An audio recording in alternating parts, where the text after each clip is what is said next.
Neurons, also known as nerve cells, receive and send chemical and electrical signals that convey information throughout the brain and central nervous system.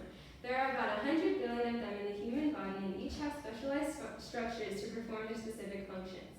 There are three main classes of neurons: sensory, motor, and interneurons. Sensory neurons respond to stimuli received by the sensory organs and send informative signals to the central nervous system. Motor neurons receive signals from the central nervous system and directly or indirectly affect the muscles and glands. Interneurons act as a bridge between these two types to enable communication throughout the body. Neurons can also be identified by their structure. They can be either unipolar, bipolar, or multipolar. While they are structured differently, the electrical signals they conduct usually move in one direction. Dendrites are extensions of the neuron that are branched at acute angles to detect electrical signals. When such signals, such as neurotransmitters, bind to the specialized receptors on a neuron's dendrites, its channels open, allowing either sodium or chloride to enter the cell. This changes the charge of the intracellular space and generating a postsynaptic potential. Dendrites are also capable of forming or pruning dendritic spines, which increase and decrease the possibility of forming connections with other neurons by affecting the number of receptors available for stimuli to bind to. The cell body, also known as the soma, contains the nucleus and most other organelles of the neuron. Here, the graded postsynaptic potentials are summated and integrated, and the outgoing signals created, both specifically at the axon hillock, a very special part of the soma. So, this is the axon hillock. The postsynaptic potentials created by the entrance of either sodium or chloride ions into the cell are integrated and summated here. So the resting charge difference of the neuron is around negative 70 millivolts. If enough depolarization or charge increase occurs with the influx of positively charged sodium particles, and the threshold potential of around negative 50 millivolts is reached, an action potential or an electrical signal is generated. The electrical signal is conducted down the axon all the way down, and it's a sort of all or nothing thing. If it goes, it goes. Okay, so along the axon are voltage-gated ion channels. With the depolarization, the gates are open. Even more Na plus rushes into the cell and diffuses down the axon. The voltage-gated Na plus channels are what allows the action potential to maintain its strength.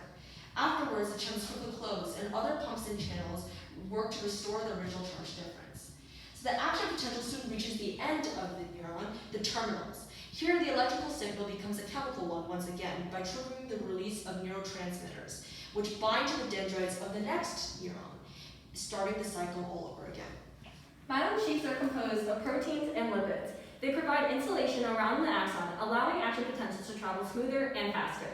This occurs due to action potential traveling from one node of RNR to another, which depolarizes the membrane where the ion channels are located, releasing more sodiums, which rejuvenates action potential as it moves.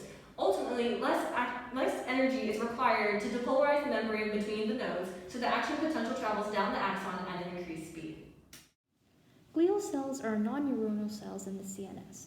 They have a variety of functions, but their main role is to provide support to the neurons. There are three main categories. First, astrocytes, which provide support for the neurons. Second, oligodendrocytes, which create myelin.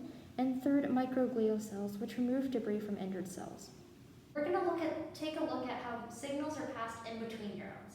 When an action potential travels to the presynaptic terminal, the electric signal is converted into a chemical one in the release of a neurotransmitter. Common neurotransmitters are acetylcholine, dopamine, serotonin, and glutamate. Neurotransmitters are synthesized at either the cell body or the axon terminal. The neurotransmitter is sent from the presynaptic terminal of one neuron to the postsynaptic terminal of another, and binds to the receptor processing dendrites on the next postsynaptic neuron. This space in between is called the synaptic cleft, and so we're going to zoom in and take a look at that.